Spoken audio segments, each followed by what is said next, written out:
La Chine cherche à jouer un rôle de plus en plus important dans le secteur de l'eau au Moyen-Orient. Un accord a récemment été signé entre la société d'électricité saoudienne Aqua Power et la China Construction Bank. Ce n'est pas la première fois que des banques chinoises ou même que l'État chinois s'implique dans des projets hydrauliques en Arabie Saoudite et ailleurs dans la région. En 2021, par exemple, Power China a signé un contrat d'ingénierie pour construire un projet de dessalement d'eau de mer pour répondre ainsi à la demande croissante d'eau potable à Riyad. Des universitaires chinois se sont associés à une équipe de recherche des Émirats arabes unis pour transformer le sable en terre. Oui, un projet très ambitieux, la transformation du sable en terre. On ne voit pas trop comment cela peut fonctionner et pourtant c'est bien en cours de réflexion dans le désert d'Abu Dhabi. Pékin est devenu l'un des importants bailleurs de fonds pour les infrastructures hydrauliques dans la région MENA, en Iran aussi, puisque Téhéran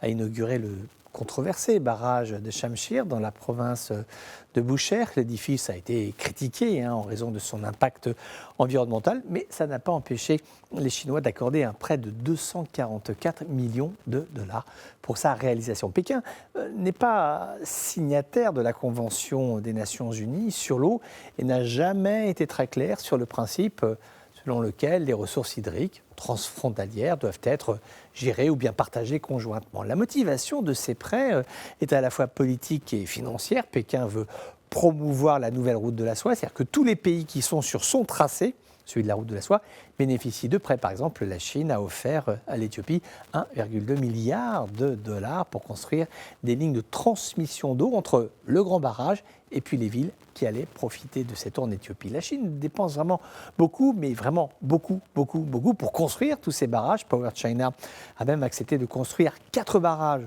au Kurdistan irakien sans même informer le gouvernement central de Bagdad. Quand on sait l'importance de la ressource hydrique, à la fois vitale, mais aussi importance politique, il est évident que la Chine profite de ce vecteur pour afficher une présence positive, car c'est un fait, il n'y a pas de doute, les peuples ils sont contents simplement de recevoir de l'eau, d'avoir des barrages, mais la démarche est donc aussi, comme je le disais, très politique. La puissance chinoise veut s'imposer comme étant interlocutrice, être fiable pour tout le monde. Elle est prête à y mettre les moyens, des centaines de millions de dollars sont dépensés. Reste à savoir si cela suffira pour emporter le cœur des pays arabes, des pays de la région MENA.